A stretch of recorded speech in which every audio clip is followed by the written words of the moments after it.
میری شادی کو 6 مہینے ہو گئے. حضرت عثمان نے کہا اللہ تمہاری شادی میں برکت دے.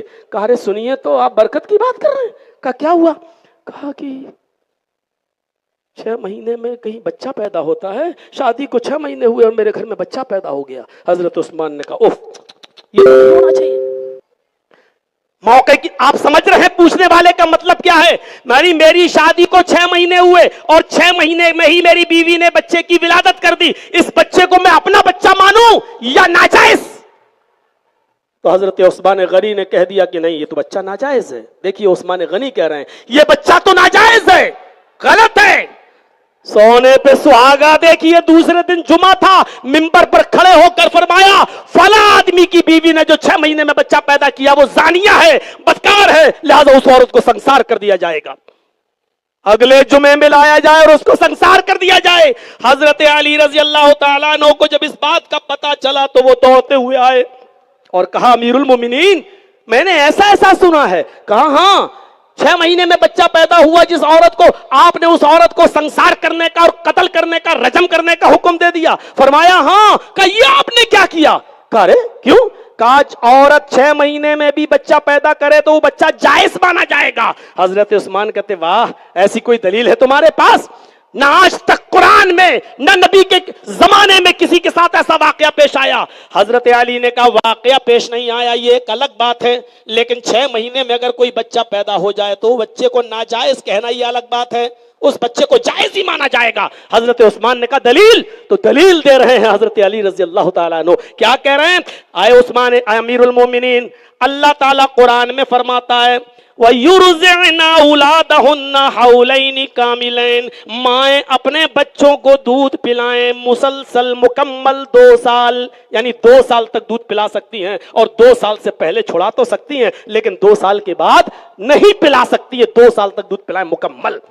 حضرت عثمان نے کہا واہ ہمارا گھٹنا پھوٹے سر، آپ تو دودھ پلانے کی مدت بتلا رہے ہیں، یہاں حمل ہوا 6 مہینے میں بچہ پیدا ہوا. کہا وہیں آ رہا ہوں، پہلے آپ کے ذہن میں ایک تمہید باندھ رہا ہوں. 2 سال کس کی مدت ہے؟ کہا دودھ پلانے کی. کہا اللہ نے قرآن میں فرمایا وَفِصَالُهُ فِي عَامَيْنِ، مائیں اپنے بچوں کا دودھ چھڑائیں 2 سال میں.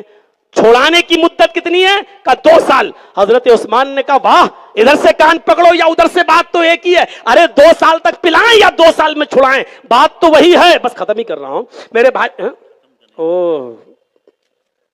اب چلیے کوئی خاص بات نہیں ہے. تو میرے بھائی حضرت عثمان غنی نے کہا ادھر سے کان پکڑو یا ادھر سے کان پکڑو، بات تو ایک ہی ہے. 2 سال تک پلائیں یا 2 سال میں چھڑائیں، بات تو ایک ہی ہے. کہا نہیں پلانے کی مدت 2 سال اور دودھ چھڑانے کی بھی مدت 2 سال. اب سنیے، کہا کہ یہ دلیل نہیں ہے 6 مہینے میں بچہ پیدا ہو جائے تو وہ جائز ہے. حضرت علی نے کہا اب آ رہی ہے دلیل. جب آپ نے یہ مان لیا کہ دودھ پلانے کی مدت کتنی ہے 2 سال، دودھ چھڑانے کی مدت کیا ہے 2 سال کے اندر، جب آپ نے یہ مان لیا 1 سال میں 12 مہینے ہوتے تو 2 سال میں 24 مہینے. اب آئیے قرآن کی تیسری آیت کی طرف.